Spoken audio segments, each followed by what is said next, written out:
mga master, welcome back again to our channel. Panibagong araw, panibagong kabanata na naman ang pagsamasamayin natin ngayong araw na ito. At kung bago ka sa ating channel, pag-click ang subscribe button and hit the notification bell para update kayo sa ating mga susunod na videos. So mga master, bago natin simulan ang ating kabanata ngayong araw na ito, huwag po sana natin skip yung ads mga master no, dahil malaking bagay na po yan sa ating munting channel. So simulan na natin kabanata ngayong araw na ito. Let's go! Kabanata 7181-7200.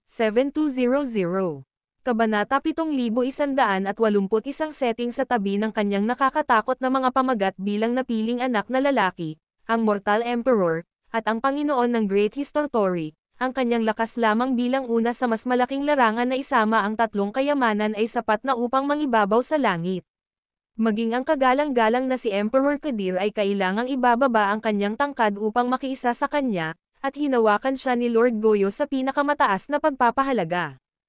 Gayunpaman, ang mga Alcide na nilalang na ito ay mayabang at walang paggalang dahil sa kanilang katayuan bilang mga alagad ni Goyo. Dahil sa pagkatao ni James, hindi niya papayagan ang mga mapangahas na pag-uugali. Bigla, isang malakas na tinig ang nagmula sa lambak sa likuran. Nasaan ang iyong kaugalian, Fausto, Pierrette?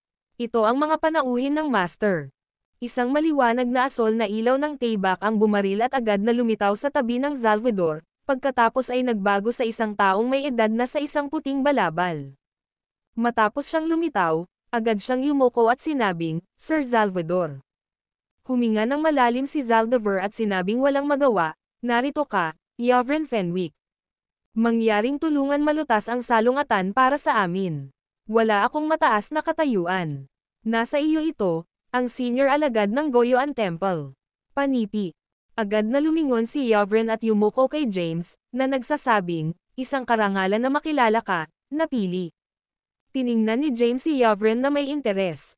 Madali na sinabi ni Yavrin, mangyaring huminahon, mortal na emperador. Ang aking mga juniors ay palaging nakamamatay at masuway. Humihingi ako ng paumanhin. Ginambala siya ni James, mukha kang pamilyar. Ano ang pangalan ng iyong soremsie? Panipi. Si Yavrin ay natigilan sandali, bago siya sumagot, wala akong soremsia, at hindi pa ako nag-iwan ng Zymergy dati. Nagkamali ba ako? Asterisk si James ay may isang maalalahanin na ekspresyon, na nagmamasid sa kanya. Naramdaman niya ang isang kakilala sa loob ni Yavrin ngunit tinanggihan. Tumayo si Yavrin at sumigaw, Fausto, Pierrette. Humingi ng tawad sa Mortal Emperor. Gusto mo bang maalis mula sa aming sekta? Si Fausto, na hawak ng leeg, ay nanginginig. Sa kabilang panig, si Pierrette, na nahihirapan sa pagkakahawak ng isang hindi nakikitang puwersa, ay may nasasaktan na ekspresyon. Sumigaw siya, tulungan mo ako, Yavrin. Halos wala akong lakas. Galit na sagot ni Yavrin, I save ang inyong sarili. Nasaktan mo ang napili. Ito ay isang hindi mapapatawad na kasalanan. Humingi ng tawad ngayon, o kung hindi ka mawawala. Papatayin ka, at ang iyong kaluluwa ay mapapawi. Hindi ka magkakaroon ng pagkakataon na muling makarinag. Sa ilalim ng presyon ni Yavrin, sa wakas ay sumuko si Pierrette na lumalaban at sumigaw, pasensya na, Mortal Emperor. Mangyaring patawarin mo ako. Nang makita si Pierrette na humihingi ng tawad, si Fausto, ay umungol din, mali ako, James. Mangyaring pakawalan ako, panipi, sinuwi ni Yavrin, panoorin ang paraan ng pagsasalita mo. Paano mo sinasadya ang pagtugon sa kanyang tunay na pangalan? Ipakita ang iyong paggalang. Gawin itong muli. Hinawakan ni Faustro ang kanyang mga ngipin at sumigaw ng galit, pasensya na, pinili. Mangyaring pakawalan mo ako, panipi. Mabilis na sinabi ni Salvador, ikaw ay isang iginagalang na katayuan, Panginoon ko. Mangyaring patawarin ang mga hanggal na juniors na ito. Panipi. Hinawakan ni Yavrin ang kanyang mga kamay kay James at sinabing, mangyaring mag-ekstrang buhay. Mapaparusahan namin sila ng labis. Kung pinagkakatiwalaan mo ako, mangyaring iwanan mo sila sa akin. Nangako akong hawakan ito sa iyong kasiyahan. Sa pagtingin sa mga ekspresyon ni Salvador at Yavrin, bahagyang paliitin ni James ang kanyang mga mata. Iwanan mo ito sa iyo. Sina Salvador at Yavrin ay tumingin sa bawat isa at tumango sa kasunduan. Ang video na ito ay edited by Herban Storytelling. Kabanata 7182. James sinabi ng gaanong, ako ay isang mababang mortal. Dahil ang dalawang marangal na outside na nilalang ay nagsalita, hindi ko maaaring tumanggi, di ba? Sa sandaling lumabas ang mga salitang ito, agad na lumuhad sina Salvador at Yavrin. Kung tatawagan ni James ang kanyang sarili ng mababa, kung gayon walang sino mang maglakas loob na tawagan ang kanilang sarili na marangal. Nang makita ang dalawa na natatakot, tumigil si James sa panunokso sa kanila. Pagkatapos ng lahat, may mas mahahalagang bagay upang makitungo. Pinakawalan niya ang pagkakahawak niya kay Fausto. Sa pamamagitan ng isang malakas na tinak, nahulog sa lupa si Fausto, na nagdulot ng isang malalim na hukay. Agad siyang naglabas ng isang bibig ng dugo. Ang hindi nagpapakilalang gas trapper na si Pierrette ay nagkalat din ngunit sinira din ang mga lilang ilaw ng Tayback. Habang kumalat ang mga shockwaves, patuloy siyang nagubo ng dugo at napalayo.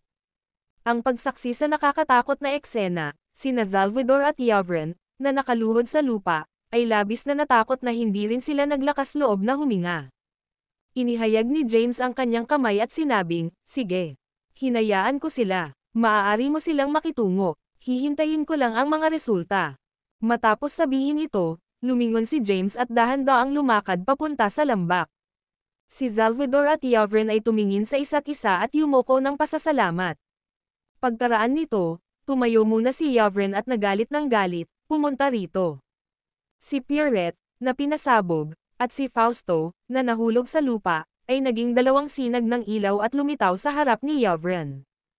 Pinatawag ni Yavrin ang kanyang mga kapangyarihan at pinindot ang mga ito sa lupa. Kayong mga idiots, dapat mong gastusin ang iyong pagsisikap na subukan ang isang bagay sa halip na magdulot ng problema. Biglang itinaas ni Fausto ang kanyang ulo at nagagalit, paano siya, isang mababang pagkatao, ay may ganitong kakilakilabot na lakas. Tandang padamdam, sinipa muli ni Yavrin si Fausto sa lupa. Ikaw ay isang tanga. Ang taong iyon ay umasa sa kanyang lakas upang makamit ang kanyang tagumpay. Sa palagay mo ba ay umasa siya sa mga mapagkukunan ng paglilinang tulad mo? Kahit na ang aming Panginoon ay humahanga at nirerespeto sa kanya. Gayunpaman, sinubukan mong kumilos ng mapagmataas at ipakita ang iyong pagkakakilanlan bilang isang outside na naghahanap ka ng problema. Bumantong hininga si Salvador at sinabi, kayong dalawa. Tuldok-tuldok, siya ang Mortal Emperor, ang Lord of the Great Historial Land.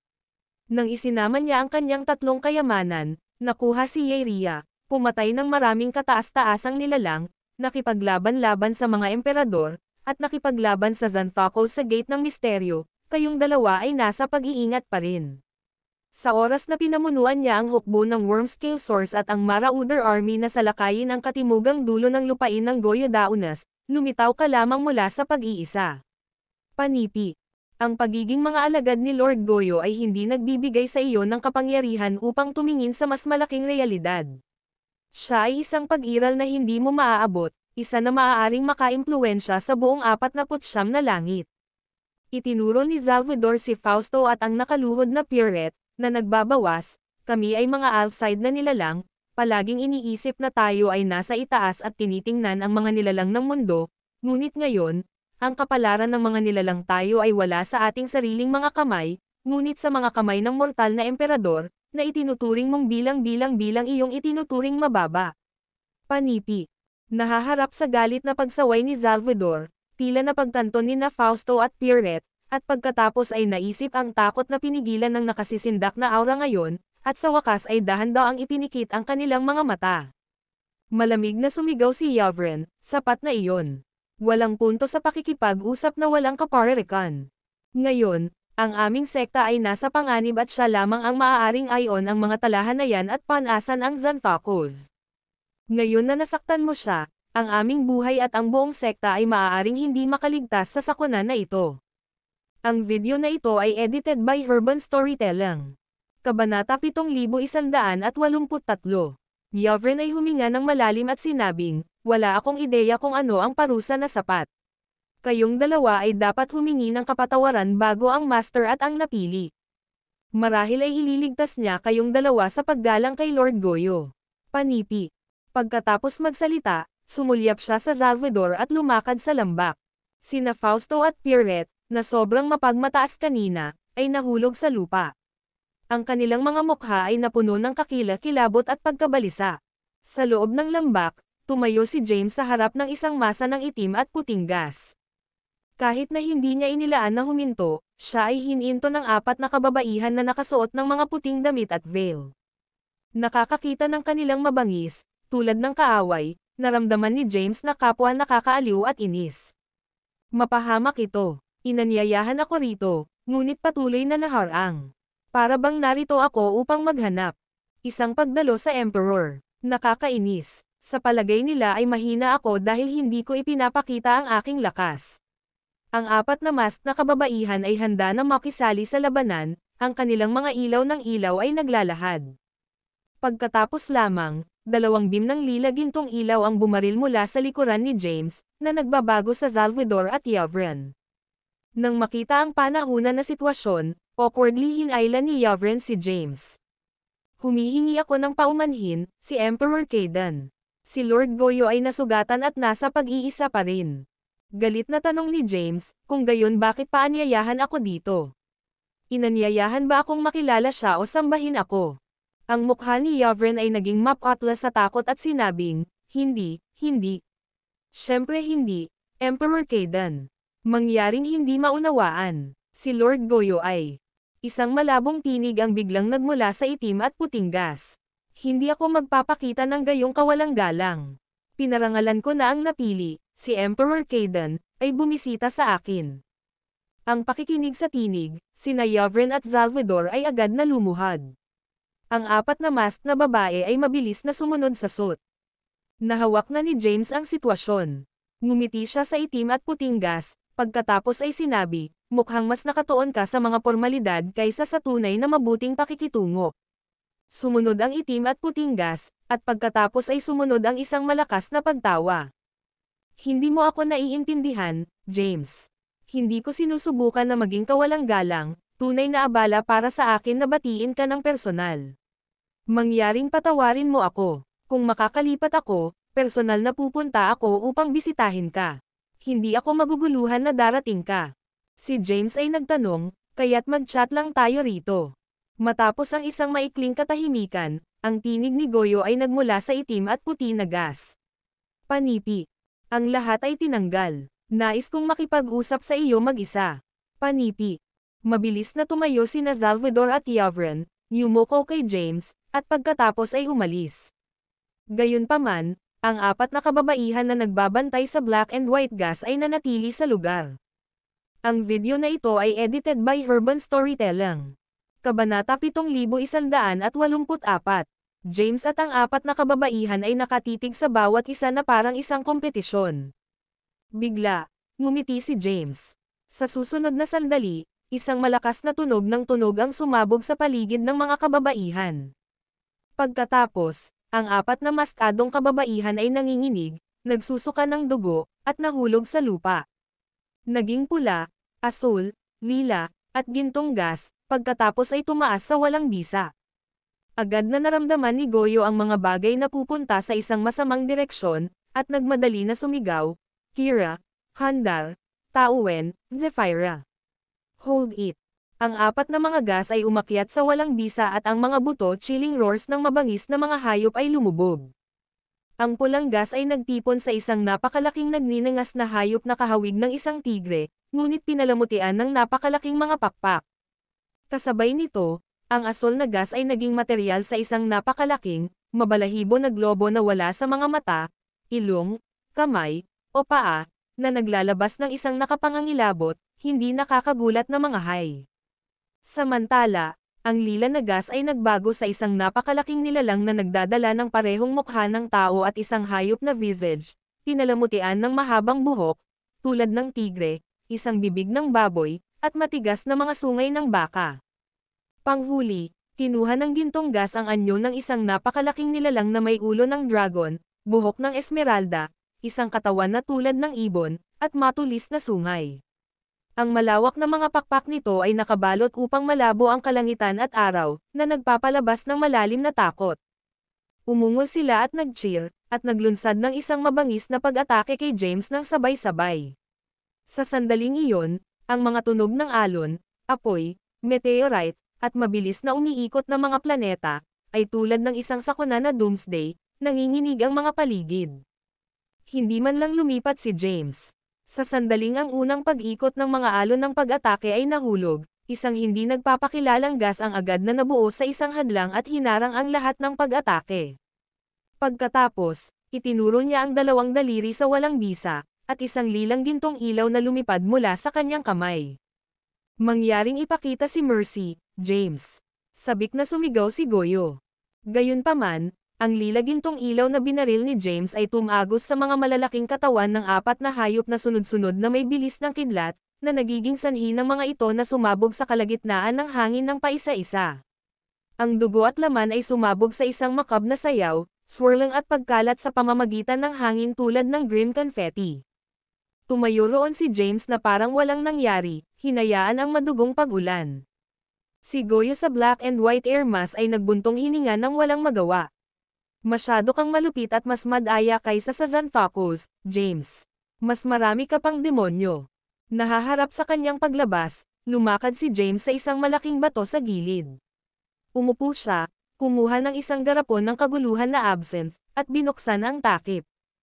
Ang galit ni Goyo ay nagdulot ng marahas na itim at puti na gas na marahas. Sa sobrang karanasan, mahirap para sa kanya na magalit.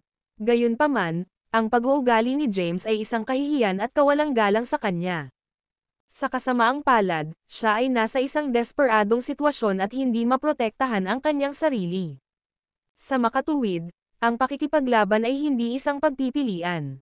Sa panunood ni James na walang tigil na uminom ng kanyang alak, pinili ni Goyo na ikompromiso.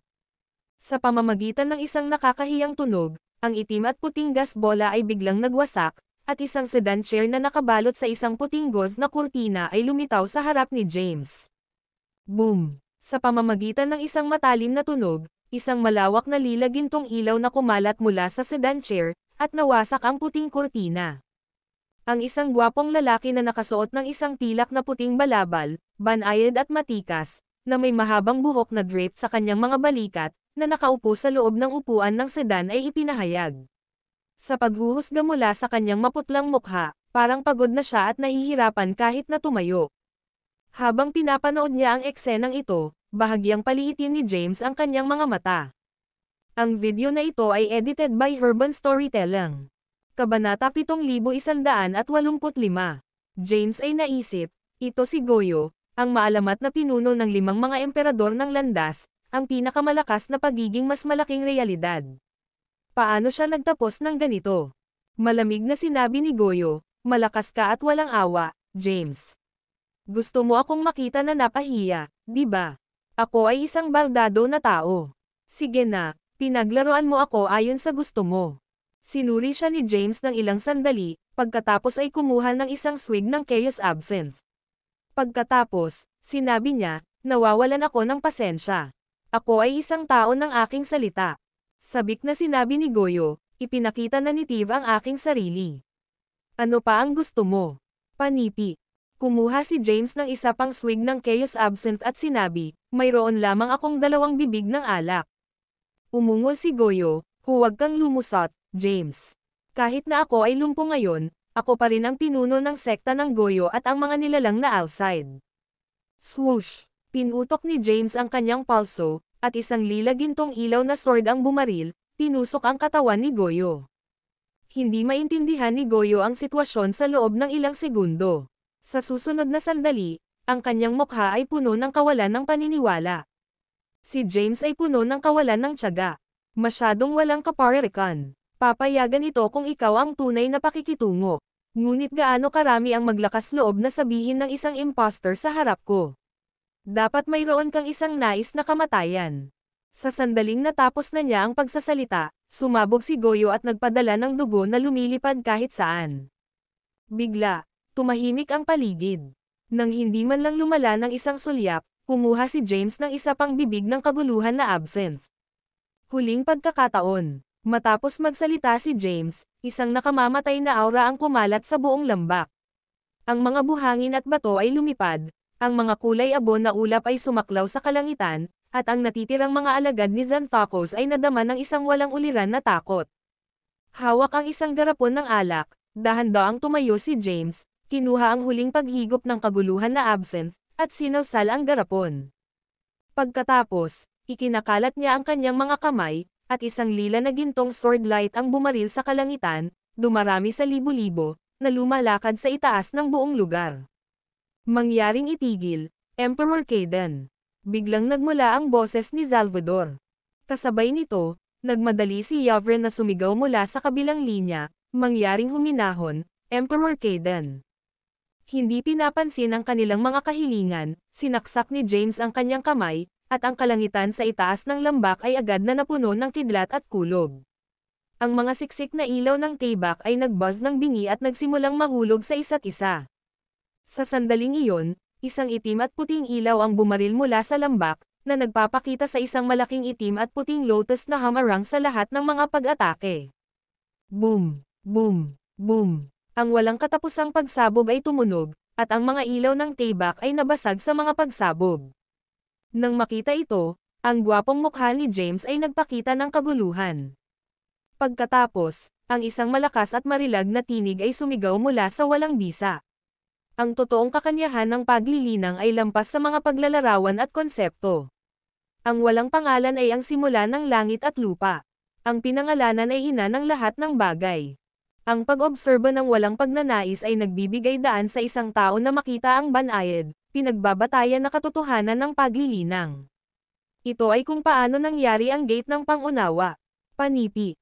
Habang sinasalita ang mga salita, ang itim at puting lotus na hamarang sa hindi mabilang na mga ilaw ng taybak ni James. Pagkatapos, nagbago ito sa maraming mga diagram ng Tai Chi, na mabilis na nakapaligid kay James na may mabangis na momentum. Kasabay nito, ang isang nakasisilaw na gate ay binuksan sa likuran ni James, lumalaki ng mas malaki hanggang sa ganap itong kinain siya. Ang video na ito ay edited by Urban Storytelling. Kabanata 7186. Salvador at Yavrin, na nagmamasid mula sa walang bisa, ay malinaw na nabigla sa kanilang nakita. Ang maraming mga diagram ng Tai Chi ay mabilis ding natupok ng lumalawak na light gate, na sinamahan ng isang resonant hum.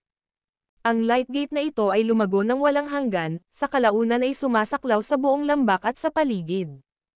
Tumayo si James sa loob ng ilaw na gate, ang kanyang postura ay nakaka-relax ngunit alerto, isang kamay na casual na nakatiklop sa likuran ng kanyang likuran. Ang kanyang mga mata ay makitid habang pinapanood niya ang Tai Chi diagram na umiikot sa kanya. Nang walang babala, ang mga diagram ay nagsimulang magbago ng mabilis. Ang shimmering gintong mga titik ay naging materialized, coalescing sa script ng aklat ng Taoism. Kinutya ni James, kahit na inilalabas ang kanilang aklat sa Taoism. Medyo ang paningin. Sa susunod na instant, ang unang salita ng aklat ng Taoism ay bumaril, na nagdadala ng isang sagrado at malawak na mahiwagang kapangyarihan, na nagmamadali kay James sa bilis ng kidlat. Humakbang si James upang maiwasan ang epekto, ngunit ang kanyang kanang braso ay pinatay ng puwersa nito, na nagdulot sa kanya ng pagdugo. Sumimangot siya sa paningin. Kawili-wili. Di nagtagal, mas maraming gintong titik mula sa aklat ng Taoism ang sumalakay kay James mula sa lahat ng direksyon. Tumayo pa rin si James ngunit pinalilibutan ang kanyang sarili ng isang umiikot na pagbuo ng mga ilaw ng taybak upang may block ang mga gintong salita. Nakakagulat na ang kanyang mga ilaw ng taybak ay nagtamo ng pinsala sa ilalim ng walang tigil na pag-atake. Lumitaw na ang kanyang mga kalaban ay pantay na naitugma laban sa kanya. Bigla, lumitaw ang isang burly figure mula sa kanyang kaliwa. Ang lalaki ay nasa likuran ng kanyang likuran habang mahinahon siyang huminto sa harap ni James. Ngumiti si James ng mahina, humakbang pasulong, at lumabas ang umiikot na porma sayon, na dumaan sa siksik na mga banal na kasulatan na hindi nasugatan. Nakamamanghang, tunay na kamanghamanghang. Ang mahiwagang figure ay pumalakpak sa kanyang mga kamay. Walang sinabi si James, nagpapabilis patungo sa mahiwagang figure. Ang mahiwagang figure ay hindi umatras. Matapang siyang nakipag-away kay James, at nagsimula ang isang malapit na labanan. Sa isang instant, Ang dalawang powerhouse flicker sa pamamagitan ng kalangitan, mayroong mga supernatural na kapangyarihan na nakabangga sa nakasisindak na bilis. Nag-clash sila ng kamao sa kamao, palad sa palad, paa hanggang paa. Ang itim at puting enerhiya na halo-halong may lila at gintong ilaw, halos hindi nakakubli ang view. Ang mga shockwaves ay kumalat, na nagiging sanhi ng puwang sa loob ng light gate na mag-crack at mag-iling ng marahas. Boom! Sa pamamagitan ng isang malakas na bang, naghiwalay si James at ang mahiwagang figure. Ang mga kulay abo na ulap ay sumaklaw sa walang bisa, at libo-libong mga kampanilya ang bumagsak. Ang isang napakalaking porma sayon ay bumaba sa nakasisindak na momentum, na lumalawak sa buong espasyo. Ang kidlat at kulog ay sumabog, bumangon ang apoy, at malakas na hangin, na sumasailalim sa mahiwagang figure sa walang katapusang pag-atake. Ano ang isang malakas na porma sayon? Maaaring may kakayahang labis na iba, ngunit hindi ito epektibo laban sa akin. Ang mahiwagang figure ay nag-deflect ng mga pag-atake, pagkatapos ay sinipa ang salitang, landas, sa kalangitan. Grand Path Mastery. Sa pamamagitan ng isang dagandong, ang mahiwagang figure ay sumabog sa sagradong ilaw, na kumalas sa Eurus 1 Genesis Bell na nakatago sa loob ng mga pader ng porma sayon. Si James, na malapit nang magmadali sa pagbuo, ay nagulat. Walang sino man ang lumitaw na hindi nasaktan mula sa kanyang porma sayon. Sa sandaling iyon, napagtanto niya ang kalaban sa harap niya ay hindi ordinaryong pagkatao. Kung mayroon kang iba pang mga kasanayan na naiwan upang ipakita, mas mahusay mong gawin ito ngayon. Ang misteryosong figure ay lumukso sa hangin at umupo ng cross-legged sa walang bisa. Ang isang lilang gintong ilaw na unan ay lumitaw sa ilalim niya at nagbago sa isang namumulaklak na lotus. Libo-libong mga pisikal na bisig na ipinakita mula sa kanyang katawan, na nagtatanghal ng isang nakakatakot na paningin. Magaan ang sagot ni James, bihira para sa akin na matugunan ang isang pambihirang kalaban. Hindi ako mapigilan. Inilipat niya ang kanyang kamay, na bumubuo ng isang napakalaking lila gintong ilaw na tibak. Pagkatapos, pinagsama niya ito at sisingilan ng diretso sa mahiwagang figure. Ang video na ito ay edited by Urban Storytelling. Kabanata 7187. Boom! Ang isa pang napakalaking dagandong ay sumigaw habang ang ilaw ng tibak ni James ay nakipag-away sa libo-libong mga pisikal na kamay, na lumilikha ng isang bingi na pagsabog. Sinubukan ng mga kamay na pigilan ang mabangis na epekto ngunit nasira ang isa't isa. Kapag ang huling kamay ay nawasak, ang lila gintong sword ay lumubog para sa misteryosong lalamunan ng tao. Clank! Ang isang lilang gintong ilaw ay lumitaw mula sa mahiwagang kamay ng tao at nabuo sa isang mahabang tibak, agad na pinukaw ang ilaw ng tibak ni James. Ang hapunan ng Wuya Demon Slayer Sword, ay sa wakas lumitaw, sabi ni James habang itinataguyod niya ang kanyang sarili at bumalik sa kanyang porma ng tao. Sa sandaling iyon, ang kanyang gwapo na mukha ay nagpakita ng isang ekspresyon na handa sa labanan. Bumantong hininga ang mahiwagang tao at sinabing, nahaharap sa iyong kakilakilabot na lakas, wala akong pagpipilian kundi ang paggamit ng aking supernatural na kapangyarihan. Malakas ka upang mangibabaw ang mas malaking larangan. Gayunpaman, kulang ka pa. Ganun ba? Nagretort si James. Ang lilagintong ilaw na tibak sa kanyang kamay ay nanginginig habang itinapon niya ang hakbang na Terrace Astride upang isara ang distansya sa pagitan nila. Clank!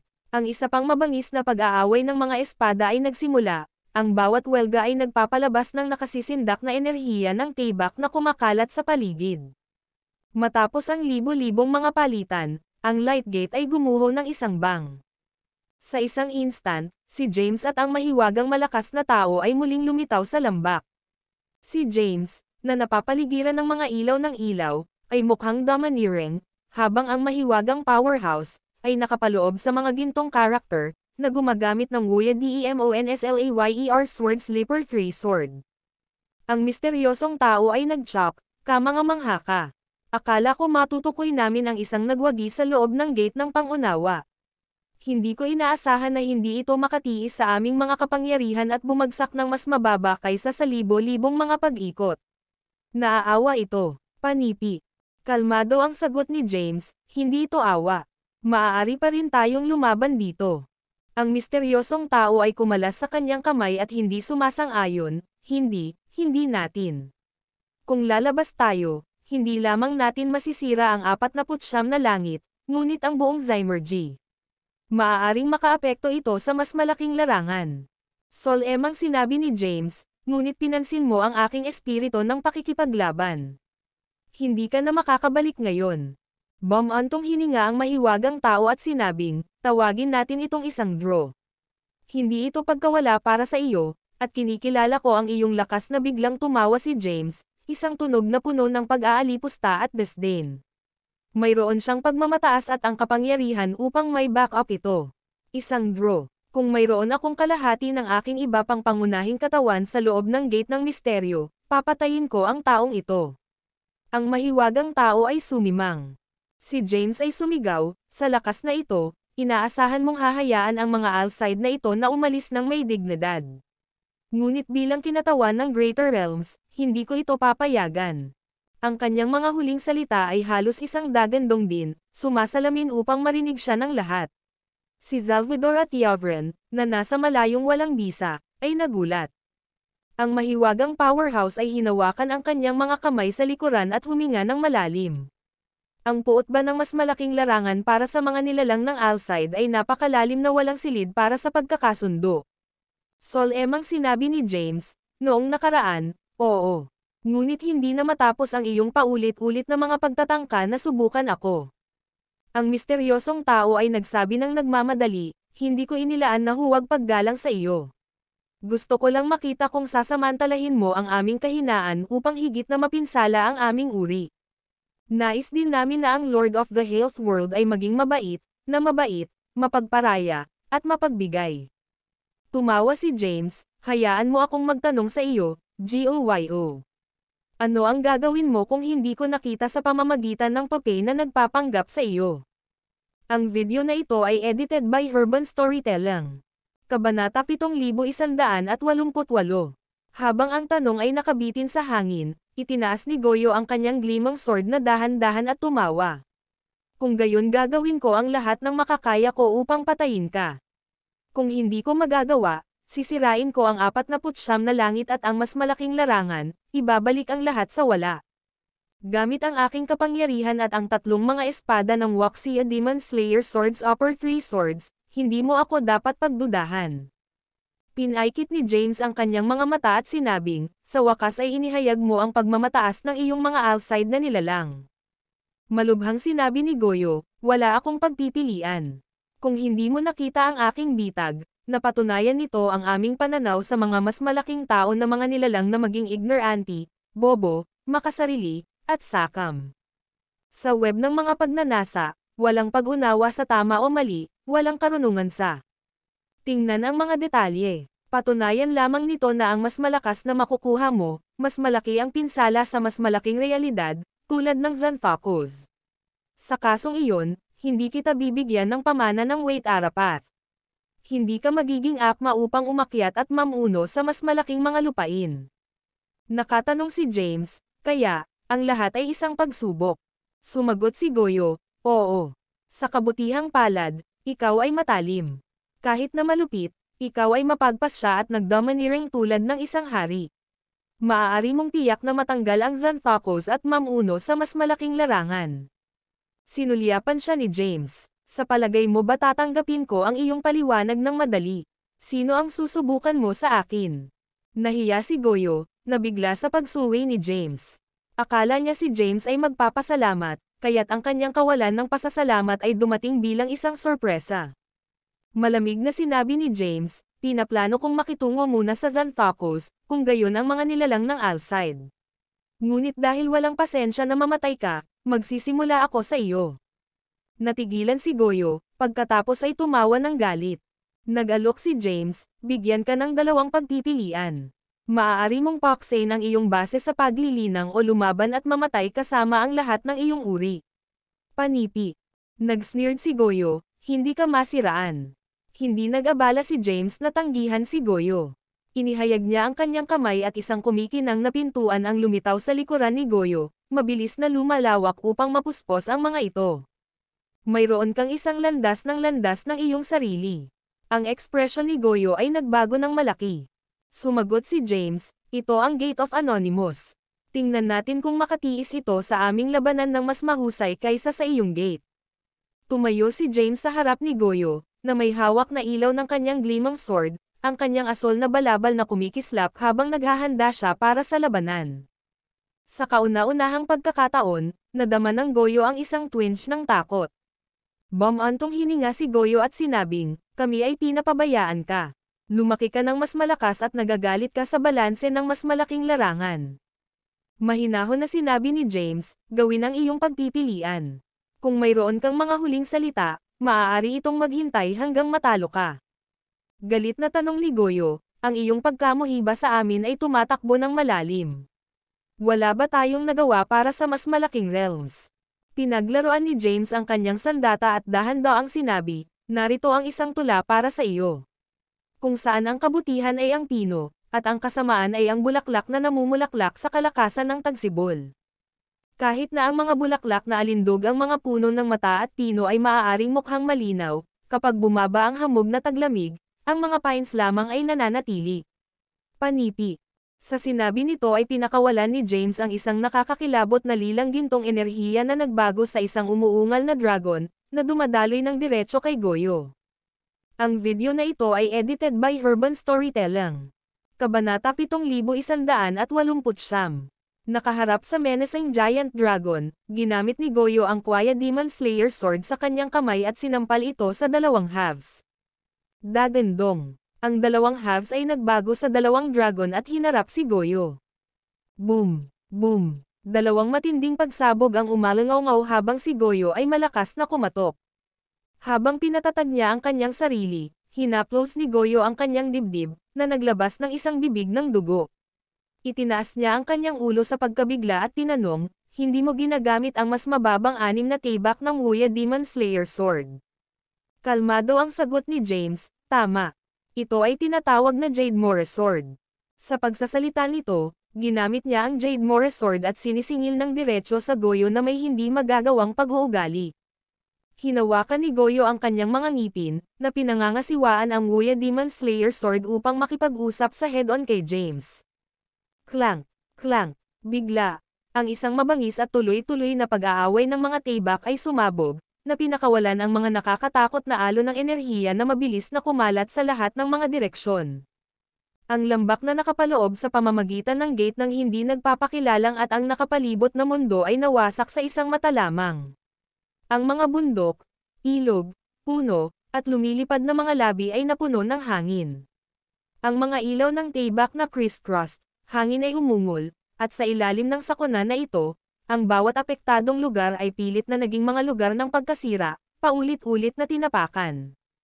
Ang labanan sa pagitan ng dalawang powerhouse ay nagbanta upang sirain ang lahat sa kanilang paligid.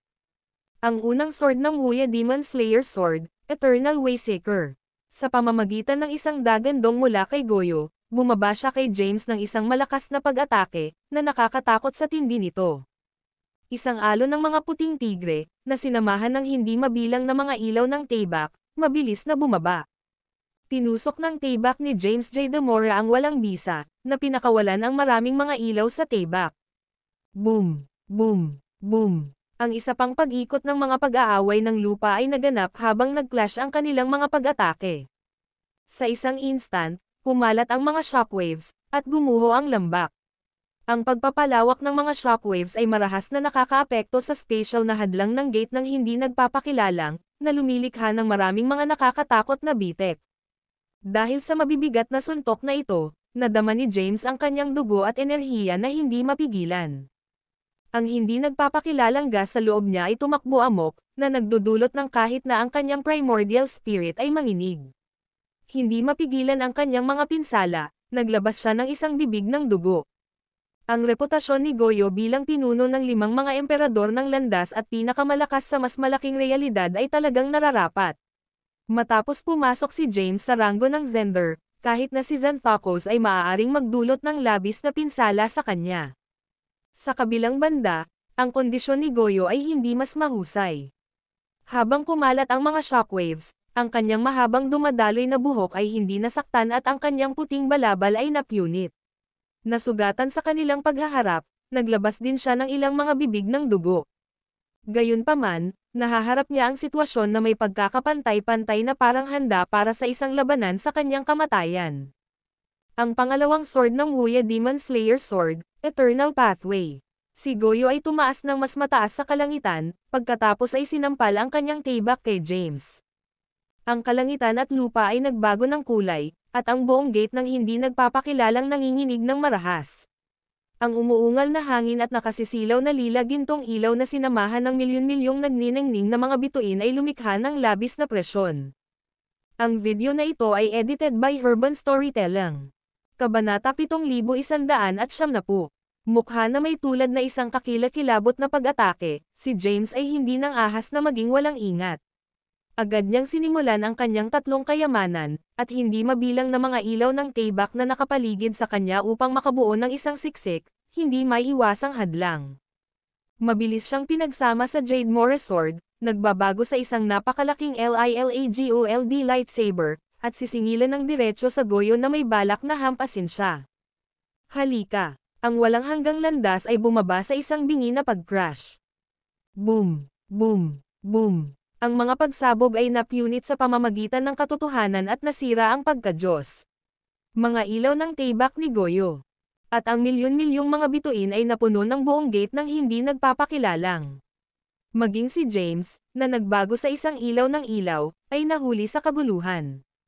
Bigla, sa ilalim ng pagsalakay ng milyon-milyong mga bituin, ang gate ng hindi nagpapakilalang sumabog sa isang napakatalino na itim na ilaw, nanginginig ng marahas na parang sa gilid ng pagbagsak.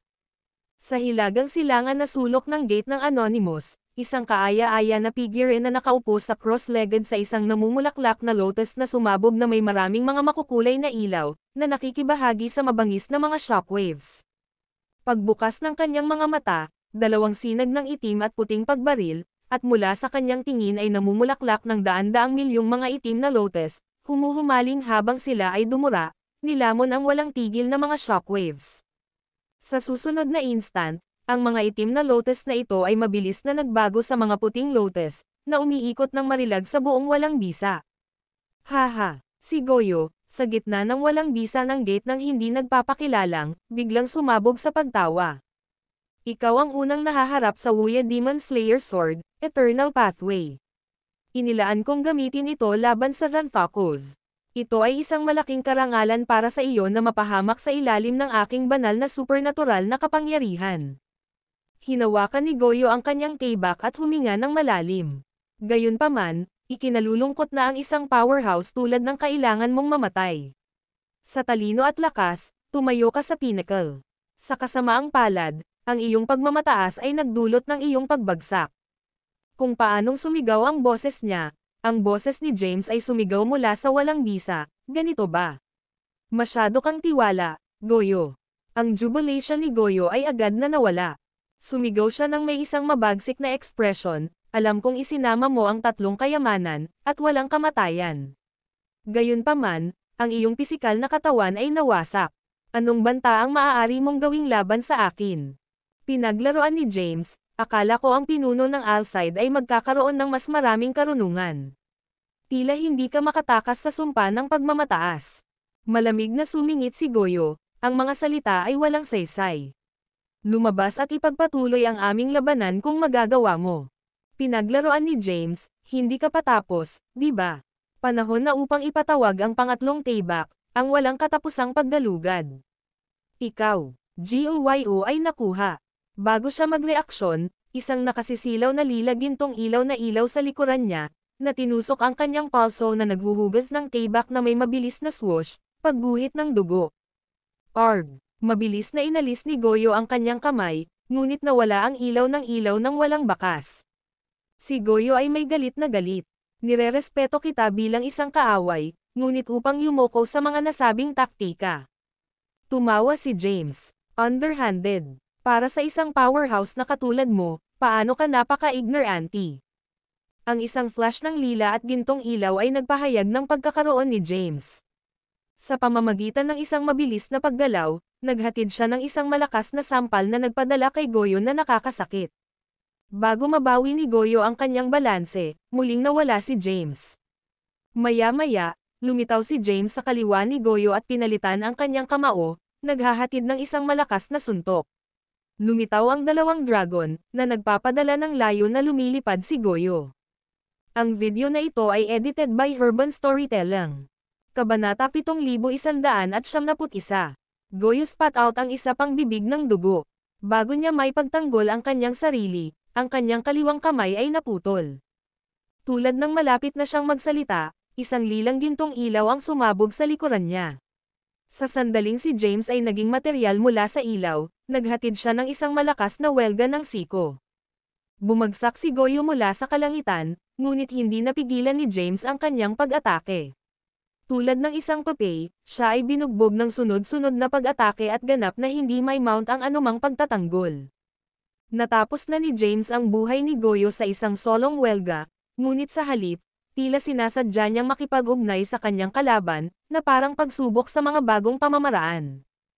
Ang labanan ay nakaunat sa mga entrepop. Tiniis ni Goyo ang suntok pagkatapos ng suntok, ang kanyang mga paa ay kumalas at nawasak ang mga meridian. Humingal siya para sa paghinga at dumura ng dugo hanggang. Sa wakas ay gumuho siya sa walang bisa. Lumitaw si James sa tabi ng kanang bahagi ni Goyo na may flash. Kinuha niya ang Wuya Demon Slayer Sword at tumigil sa kanyang walang tigil na pag-atake. Ang itaas na tatlong mga taybak, pinagsama ni James, pinipiga ang taybak sa kanyang kamay. Kung pinagsama ko ang aking mas mababang 6 na mga espada, mapapalakas ba ang kanilang lakas? Maaari ko bang patayin ang mga Diyos at mga demonyo na magkatulad? Ang mga nilalang ng Alcide ay magiging ngunit kumpe para sa aking taybak. Desperado si Goyo. Hindi mo kami tretuhin, mga nilalang ng Alcide, tulad nito. Gumamit ka ng gayong maruming taktika upang manalo. Hindi ito isang matuwid na landas. Masama ito. Tumugon si James, nawala mo lang ang paggalang mo. Sumimangot si Goyo, tinangka na tumaas mula sa walang bisa, upang mahanap lamang ang kanyang mga kapangyarihan na pinatuyo at pinigilan, na iniwan siyang hindi suportado ang kanyang timbang. Siya ang pinakamalakas na pagkatao ng higit na mga lupain. Gayunpaman, siya ay natalo ng isang mortal. Ang iba't ibang mga larangan ay magiging pagkabigla kung ang balita ay kumakalat. Malamig na sinabi ni James, narinig mo na ba si Yanni? Yanni, nanlaki ang mga mata ni Goyo. Sinabi ni James na nakangiting, siya ang aking Panginoon. Ang mga supernatural na kapangyarihan na ginamit ko ay ang form na Dawn Blaze at hakbang na Teres Astride. Ginamit ko rin ang rango ng Zender Anonymous. Tiningnan ni Goyo ang battered na si James, na natakpan din ng dugo at mahina ang chuckled, parang hindi ka mas mahusay.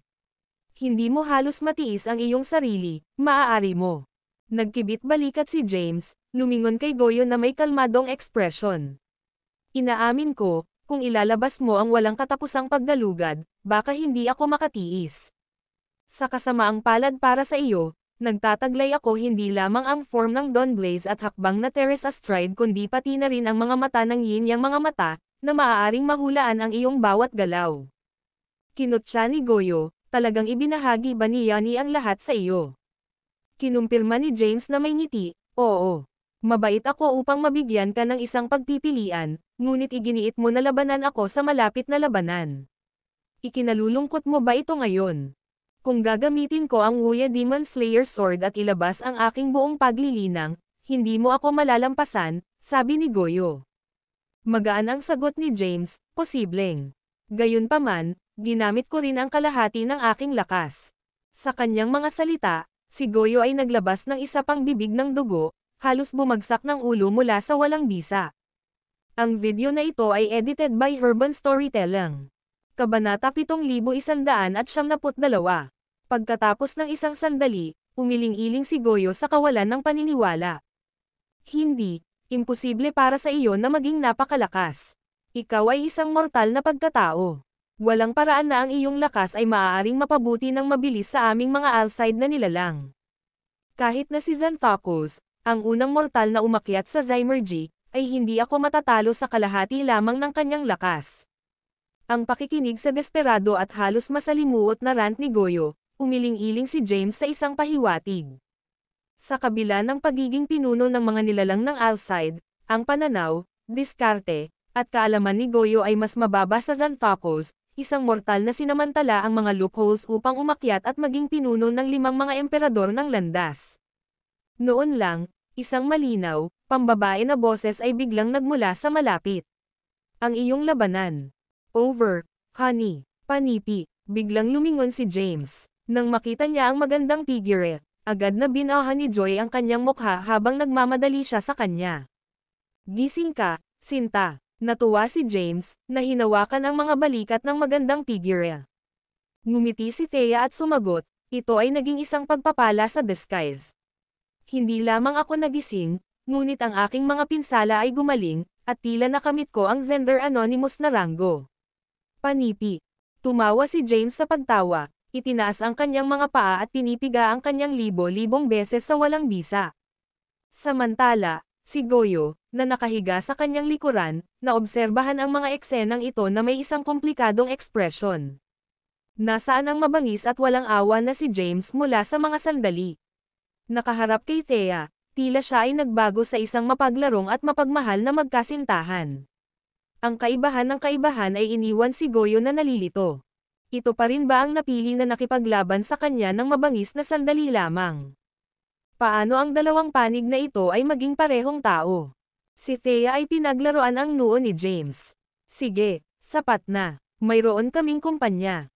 Isipin ang iyong kaugalian. Panipi. Tumanggaw si James ng masunurin, pagkatapos ay lumingon upang tumingin kay Goyo.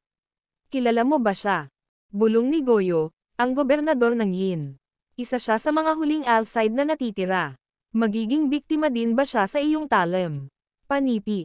Nang marinig ang mga salita ni Goyo, nagpalitan sina James at Thea bago sumabog ng sabay-sabay. Lalakas na sinabi ni Goyo, ano? Hindi ka ba sinumpa ng mga kaaway ng mga outside na nilalang? Mula ngayon, tatalakayin mo siya ng may paggalang. Kung dumulas ka, puputulan ko ang isang piraso ng iyong laman, sabi ni James. Si Goyo bristled na may kahihiyan at galit sa galit.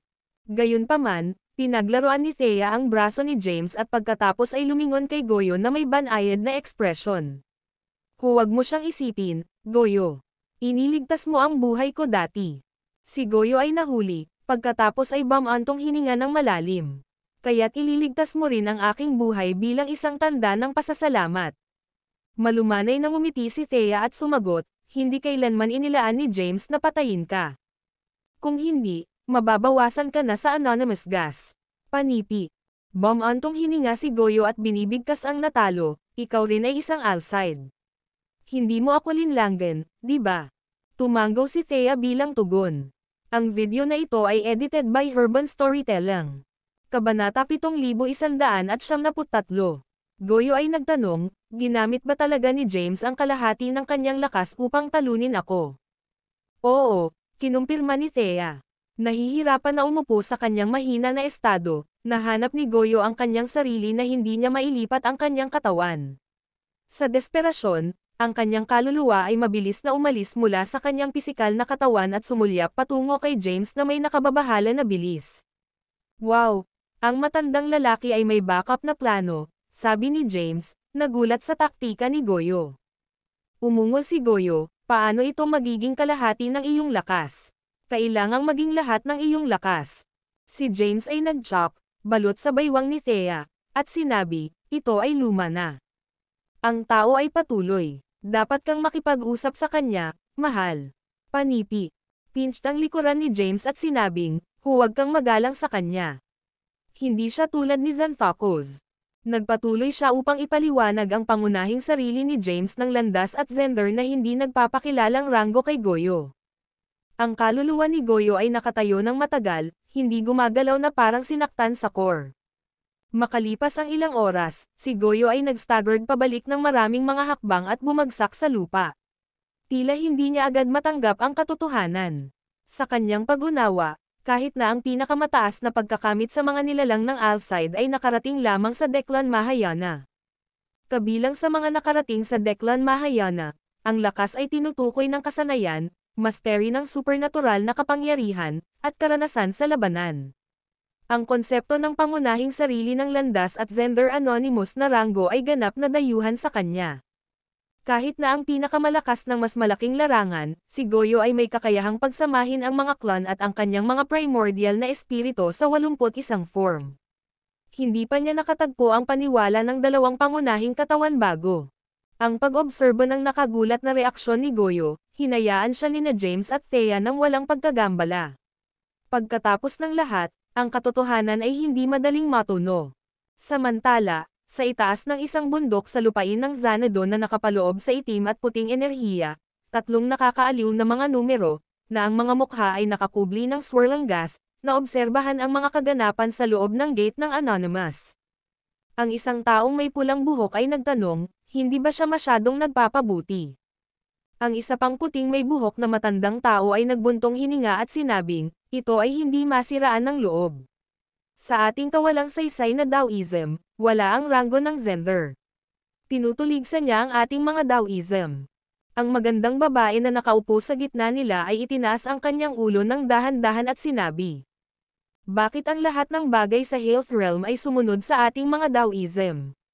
Hindi ba sila makabago? Panipi.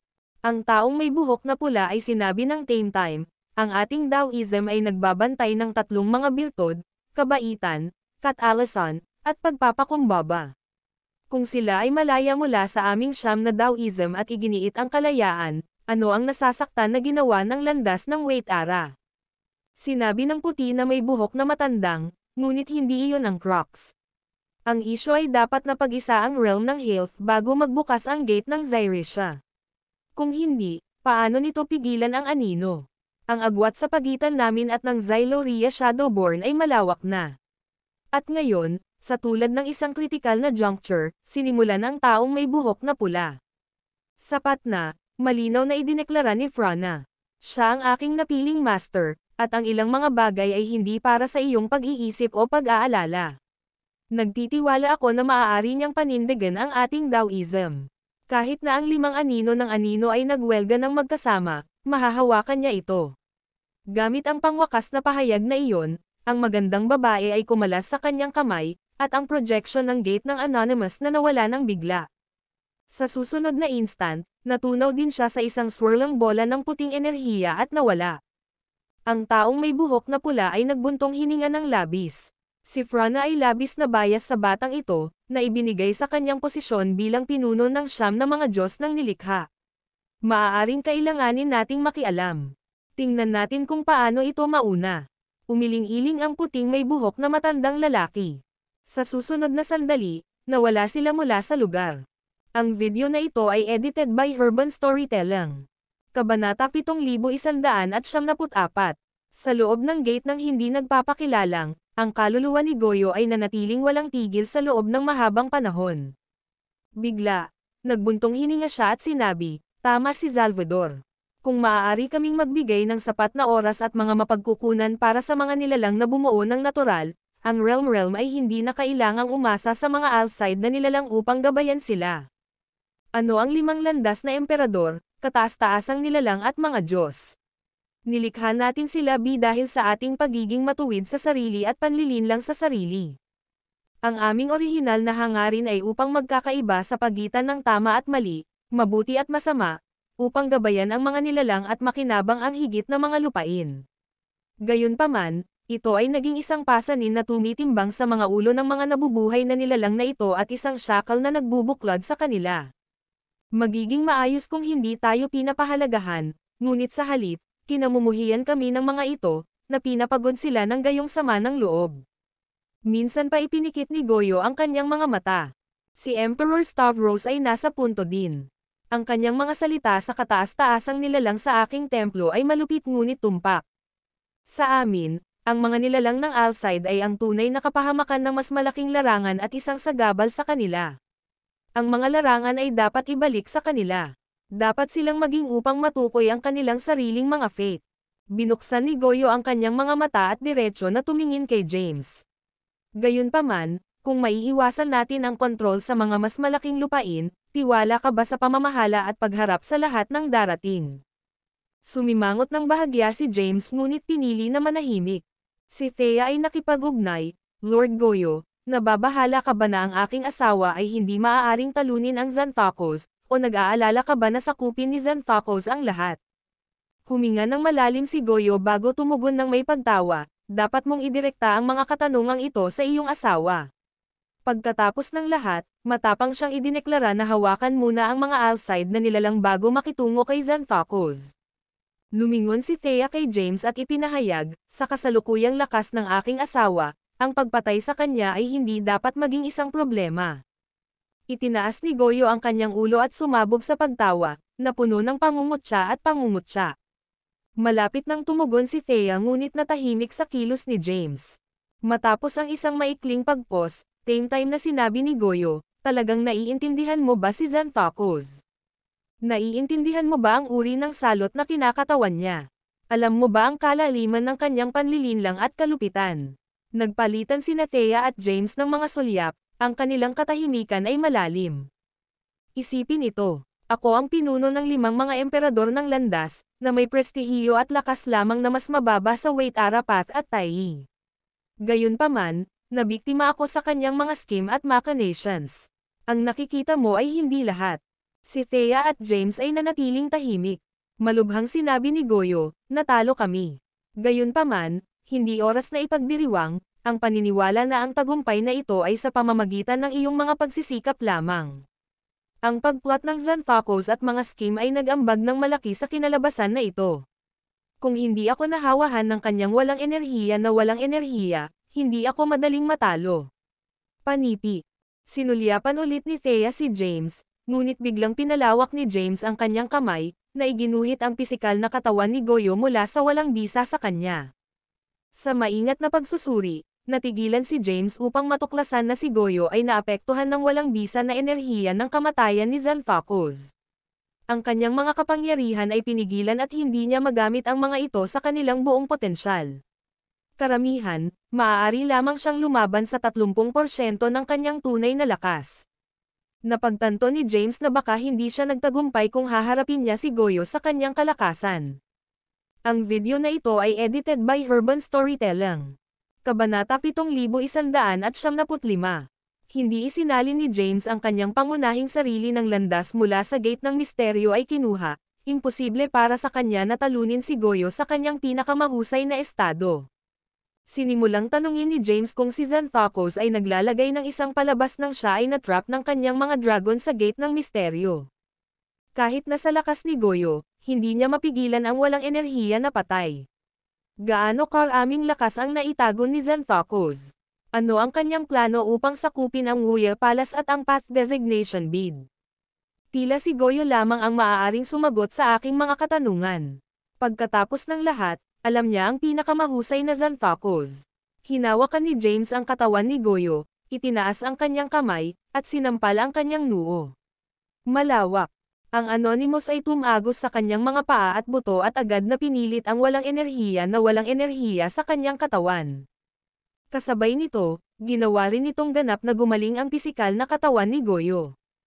Habang pinapanood niya ang eksenang ito, ang primordial espiritu ni Goyo ay nagpakita ng pagdududa. James, ano ang ginagawa mo? Sinaktan ni James ang katawan, ipinadala ito na lumilipad hanggang sa pinagsama ito sa primordial espiritu ni Goyo. Ang isang flash ng lila gintong ilaw ay lumitaw, at ang nakuhang muli na si Goyo ay tumingin sa kanya sa hindi paniniwala. Si Thea, na nakatayo, agad na naintindihan ang nangyari. Tiningnan niya si Goyo at sinabi na nakangiting, binabati kita sa iyong muling pagsilang. Itinaas ni Goyo ang kanyang ulo at tinanong, bakit? Bakit ito? Sumagot si James, kailangan ko ng isang talagang malakas na kalaban upang labanan. Kung bakit pinapahiya kita, ito ay upang masira ang iyong pagmamataas bilang isang Alcide at upang maipahayag ang isang saloobin sa ngalan ng mga mas malaking buhay na mga nilalang. Mula ngayon, ang mas malaking mga buhay na tao ay hindi na mga ants na ang mga fate ay maaaring kontrolado ng mga nilalang ng Alcide. Diretso na tumingin si James sa nagulat na si Goyo. Tulad ng kung bakit kita pinabayaan, may dalawang kadahilanan. Una, nahawahan ka ng walang enerhiya na patay at wala na sa iyong lakas ng rurok. Sa makatuwid, bibigyan kita ng isa pang pagkakataon. Gayun din, kailangan kong tipunin ang iyong mga puwersa at iwasto ang mga ito. Pagkatapos, pumunta muli sa templo ng Goyoan. Pagkatapos nito, hintayin mo lang akong sumama sa iyo. Sa puntong ito, inalis ni James ang kanyang kamay at itinapon si Maria at ang Supreme War Saint bago si Goyo. Dinala ko ang iyong mga confidant. Kung gagamitin mo ang impormasyong mayroon ka ng maayos, maaari mong may outsmart ang Xanthocos. Matapos pakinggan si James, ang mga labi ni Goyo ay hindi naniniwala. Nagtataka siya kung walang muwang si James, o naging mapagbigay. Ang posibilidad ni James na sumusubok na gumamit ng kabaitan upang manalo sa mga nilalang ng Alcide sa paglipas din ay tumawid din sa kanyang isipan. Gayunpaman, tinanggal niya ang mga saloobin. Si James ay kumikilos mula sa pagmamataas at pinaglaruan sila. Ito ay ang kanyang paraan ng pagpapakita sa kanila na hindi niya kailangan ang kanilang suporta at na walang tumayo ng isang pagkakataon laban sa kanila. Ipinahayag niya na maaari niyang year-okan ang dignidad ng mga Alcide na nilalang at kataas-taasang nilalang sa ilalim ng kanyang mga paa. Nais ni James na gamitin nila ang kanyang lakas upang patunayan na sila ay nasa ilalim niya at pilitin silang magsumite sa kanya. Ang mga pamagat ng napiling isa at kataas-taasang landas ay wala sa kanya. Hindi niya pinangalagaan ang mga mababaw na bagay na ito sapagkat ang kanyang lakas ay ganap. Siya ang pinuno ng Greater Realms, ang isa na matukoy ang mas malaking kapalaran ng Realms. Ang video na ito ay edited by Urban Storytelling. Kabanata 7196. James na pag-uugali ay sobrang mapagmataas na ito ay tumama sa takot sa mismong tela ng kalangitan at lahat ng mundo. Nang maunawaan ang mas malalim na mga implikasyon ng mga salita ni James, nang ineg si Goyo at itinuro ang isang akas-adong daliri sa kanya. Ikaw ay masigasig. Tunay na balak mo bang salungatin ang likas na pagkakasunod-sunod at mapawi ang lahat ng nilikha ng landas ng Waitara? Si James, hindi nagkasala, malumanay na ibinalot ang kanyang braso sa baywang ni Thea at ngumiti ng mahigpit sa Goyo. Ang simpleng kilos na ito ay nagpahayag ng kanyang hangarin. Ikaw ay simpleng. Natigil si Goyo, ang kanyang buong katawan ay nanginginig habang siya ay tumalikod sa maraming mga hakbang. Wala bang silid para sa negosasyon? Si James ay nanatiling tahimik, gumagawa lamang ng isang kilos na inanyayahan si Goyo na umalis. Biglang umungol si Goyo, ang mga Alcide na nilalang ay hindi nakagawa ng anumang mga matinding kasalanan. Dapat mo bang paksain at mapahiya tayo sa mga nasabing extents? Hindi mo ba nakikita? Hindi ang mga Alcide na nilalang na nagpapahirap sa mga nilalang ng mas malaking larangan, ngunit ang unang pangkat ng iyong uri na pumasok sa Zymergy. Habang siya ay nagsalita, pinalo ni Goyo ang kanyang mga kamabantayan ang mga gawain ng mas malaking larangan. Ang Xanthocos ay ang tunay na salarin na nagdulot ng problema. Kung ito ay ang iba't ibang mga kataas-taasang nilalang, Wesley Shepherd, o Yeria, nagsisilbi sila sa ilalim ng Xanthocos. Kami, ang mga nilalang ng Alcide, ay nanatili sa 49 na langit. Hindi kami nagkaroon ng salungatan o pinigilan ang mga buhay na may buhay na realms. Kami ay walang kasalanan. Ang mga huling salita ni Goyo ay isang malapit hysterical na sigaw. Sa pagmamasid sa kanyang pagkasira, bahagyang paliitin ni James ang kanyang mga mata. Napabuntong hininga si Thea at sinabi ng mahina, "Hindi mo ba naiintindihan, Lord Goyo? Ang galit ng Alcide na puot sa mga mortal ay hindi nasa anyo ngunit sa puso." Nanlaki ang mga mata ni Goyo sa pagkabigla. Humakbang si Thea at tinanong, "Teli sa akin ang katotohanan. Bago nilinang ni Xanthocos ang walang enerhiya na patay, ikaw ay higit na may kakayahang kontrolin siya, di ba? Sa pamamagitan ng mga mapagkukunan at lakas na iyong utos ng Alcide, kasama ang iyong prestihiyo sa 49 na langit at ang Wuya Demon Slayer Sword sa iyong kamay, maaari mong madaling maduraj ang Xanthocos at ang kanyang mga tagasunod noon. Ngunit hindi mo. Hindi ito sa kabaitan, o dahil napabor siya sa iyo. Sa halip, nais mong gamitin siya bilang isang scapegoat. Sa pamamagitan ng pagpapalam sa kanya na tumayo sa harapan at pinahihirapan ang mga buhay na nilalang ng Greater Realms, makakamit mo ang iyong motibo nang hindi mo ito gagawin. Ang iyong pinakamalaking kasalanan ay para sa pagpin sa mga mas malaking buhay na mga nilalang laban sa bawat isa, habang inaani mo ang mga pakinabang. Ang mga salitang ito ay tumama kay Goyo tulad ng isang kulog. Nang ineg siya muli, gumuho sa walang bisa na parang ang kanyang kaluluwa ay pinatuyo. Mahinahon na sinabi ni James, dapat mong malaman ng malinaw kung nararapat na mamatay ang mga nilalang Alcide. Gayunpaman, sa amin, ito ay isa lamang sa iyong mga krimen. Dapat ka ring gampanan para sa Lear Tribulation. Ang video na ito ay edited by Urban Storytelling. Kabanata 7177. Goyo, nauna nang lumitaw ng walang buhay, biglang nakataas ang kanyang ulo nang marinig ang kalungkutan ng Lear. Isang nakasisindak na ilaw ang biglang bumaril mula sa kanyang mga mata. Tumayo siya at nagtanong ng may mabangis na ekspresyon, paano mo malalaman ang tungkol sa kalungkutan ng Lear? Sino ang nagsabi sa iyo? Nakakakita ng reaksyon ni Goyo, nagpalitan ng tahimik na sulyap sina James at Thea. Sigaw ni Goyo, ito ay Xanthocos, di ba? Nagpunta siya sa gayong mga extent upang sakupin ang 49 na langit at ang higit na mga lupain, ha?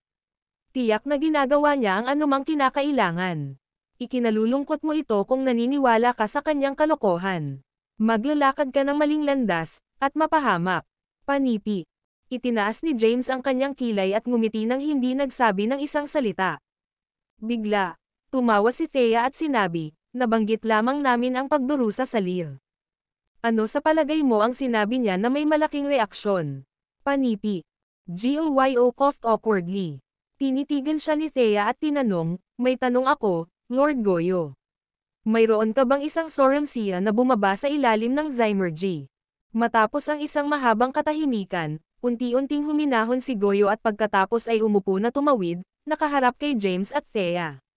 Ang dahilan ba na nais mong paksain ang mga nilalang ng Alcide dahil sa kalungkutan ng Lear? Tanong niya. Si Thea at James ay nagkatinginan sa isa't isa, hindi tumugon sa kanyang tanong. Pagkatapos, tahimik silang nakaupo sa tapat niya. Sa wakas ito ay ang kanilang pagkakataon upang makuha ang impormasyong kailangan nila. Lubos silang naniniwala na si Goyo, ang pinakapinagkakatiwalaang subordinate ng Wait Arapath, ay malalaman ang mga lihim na hindi alam ng iba, kasama na ang lahat tungkol sa Xanthocos. Bumantong hininga si Goyo, at sinabi ba sa iyo ni Xanthocos na ang Sorumsia ng Wait Arapath ay babalik sa Zymergy pagkatapos ng 810,000 mga entrepok at alipin ang mga nilalang ng mas malaking larangan? Tumingin si Thea kay James, ngunit hindi siya tumugon.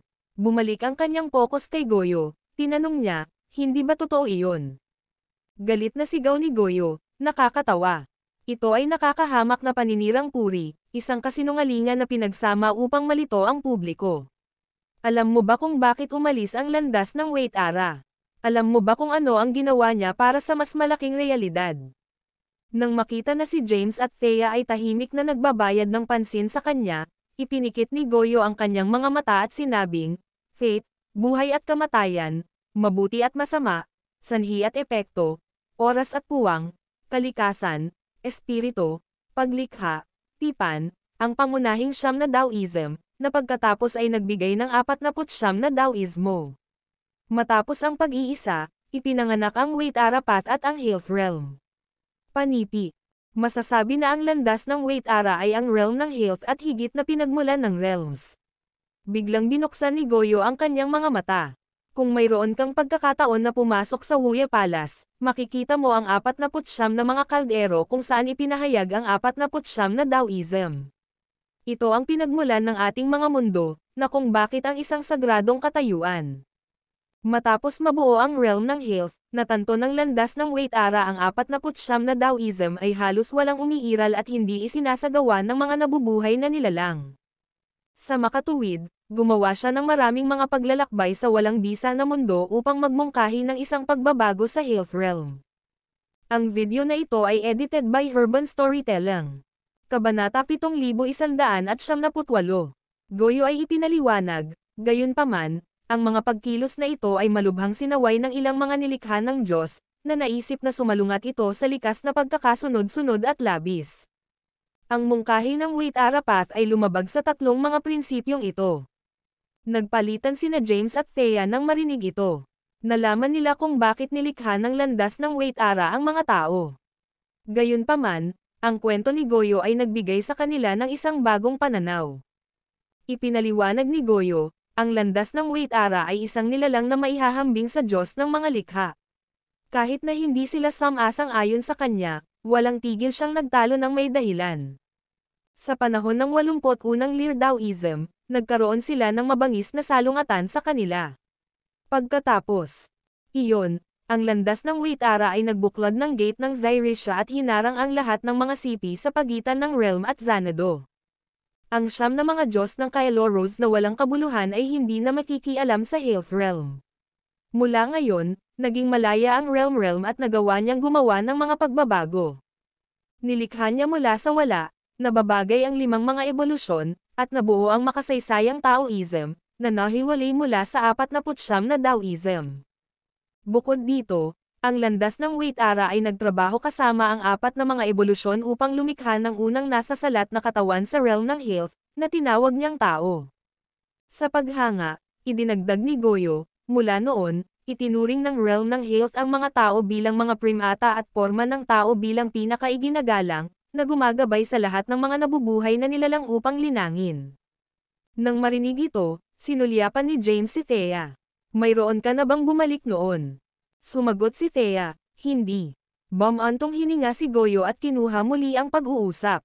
Simula sa Taishi, ang natitira ay mga Diyos sa ilalim ng Historical Daoism. Sa pamamagitan ng paraan, ang mahusay na lupain ng Historical ay kung saan ipinanganak ang unang tao. Sumimangot si James at tinanong, kung iginagalang ang mga tao, bakit tayo pinigilan? Sumagot si Goyo, dumating iyon mamaya. Matapos nilikha ng landas ng Wait Ara ang mga tao, napakaraming mga inaasahan ang inilagay sa kanila at binigyan sila ng maraming pakinabang. Gayunpaman, ang labis na pagnanasa ay humantong sa kaguluhan, kaguluhan na humantong sa kasamaan, at ang kasamaan ay humantong sa pagkabulok, na hindi makontrol at hindi mahuhulaan. Lalo na ang emosyon at anim na nagmula sa mga tao mismo ay sineseryoso ang paghabol sa paglilinang.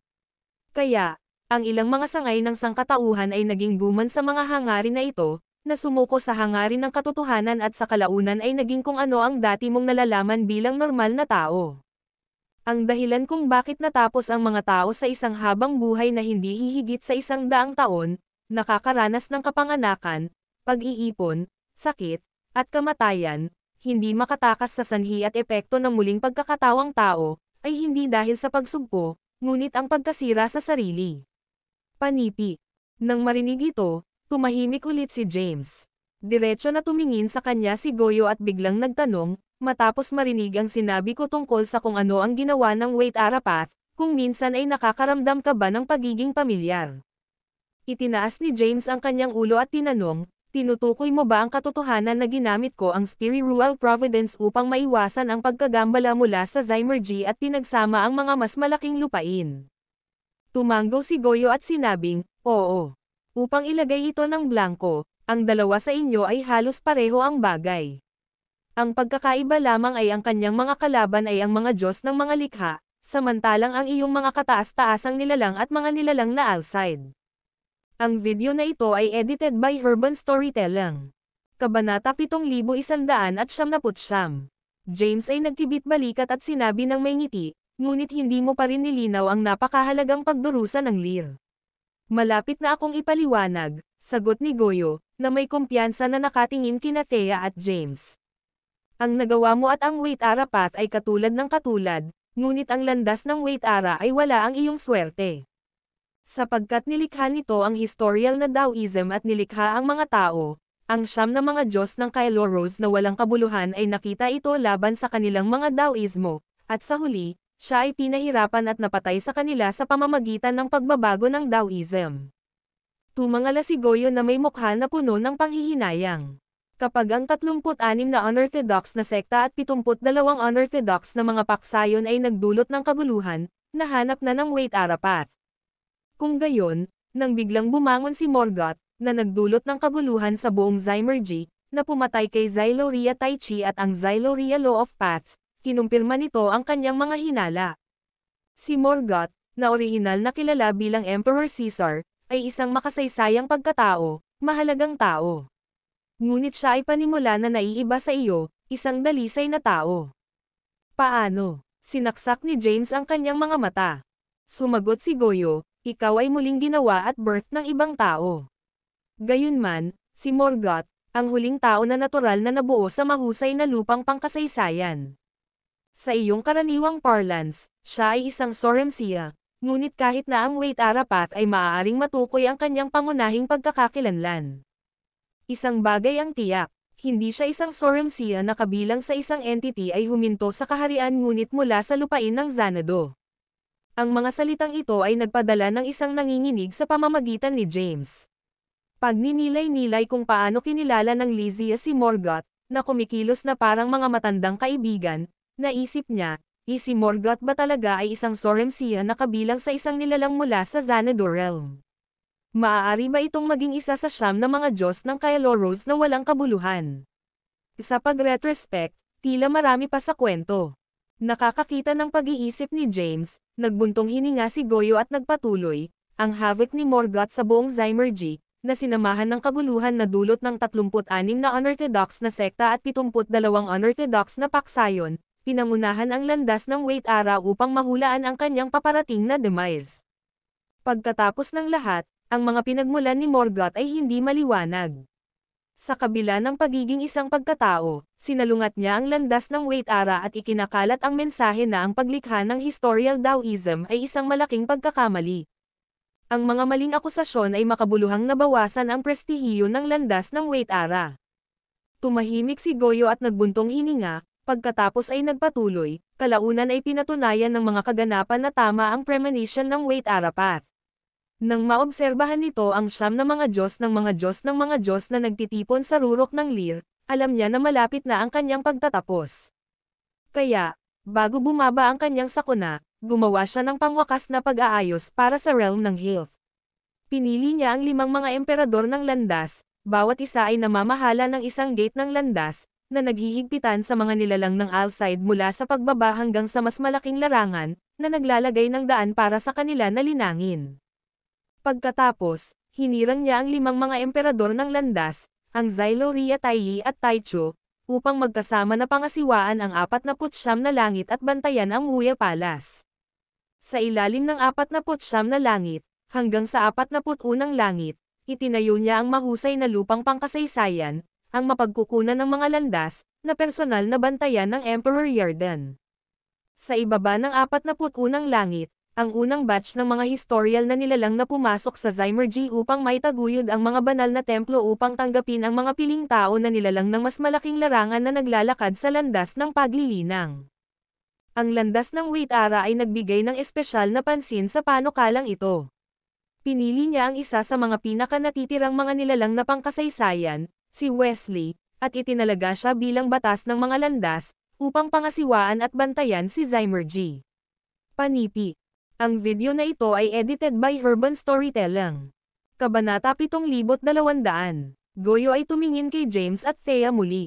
Tulad ng para sa mas malaking realidad, nakasentro sila sa paligid ng mundo ng Tai Chi, ngunit ang posisyon ng Tai Chi ay nanatiling walang laman.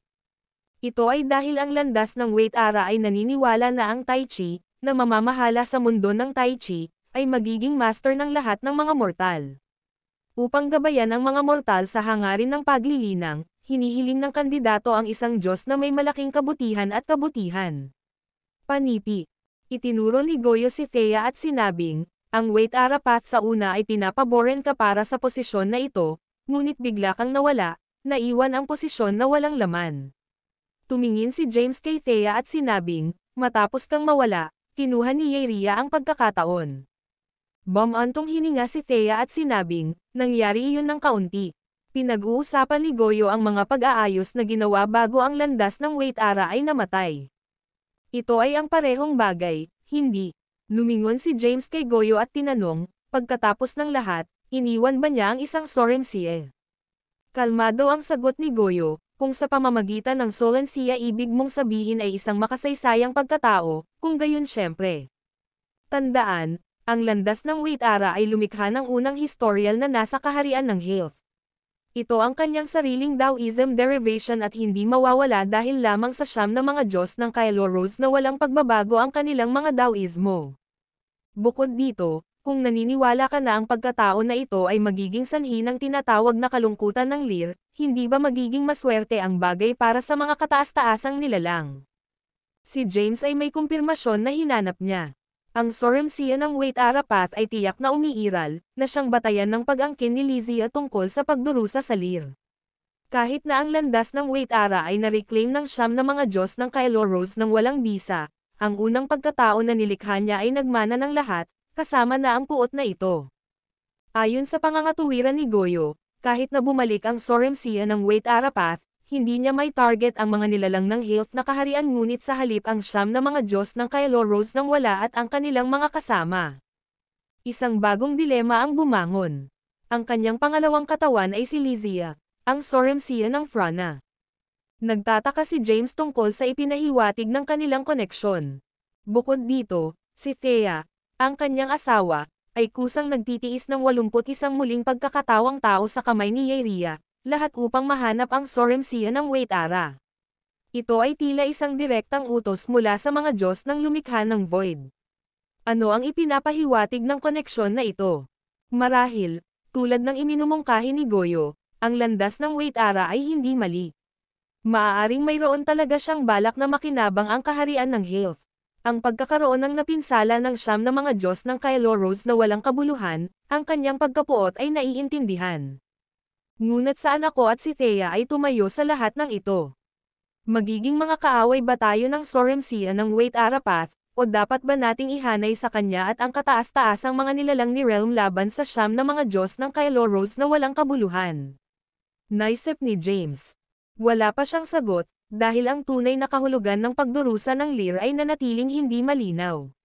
Sa ngayon, ang pagtaas ng kanyang lakas at natitirang madaling iakma ay tila ang pinakamahusay na kurso ng pagkilos. Anuman ang tama o mali, mabuti o masama, may utang siya sa kailanawan ng Thea at Lysia at isang tunay na katanggap-tanggap na sagot. Siyempre, hindi inilaan ni James na isakripisyo ang kanyang asawa o ang kanyang pangalawang katawan para sa tinatawag na Health Realm, at ang mga sama ng loob ng kanilang mga ninuno. Hindi niya kailanman hahayaan ang ibang tao na gawin ito.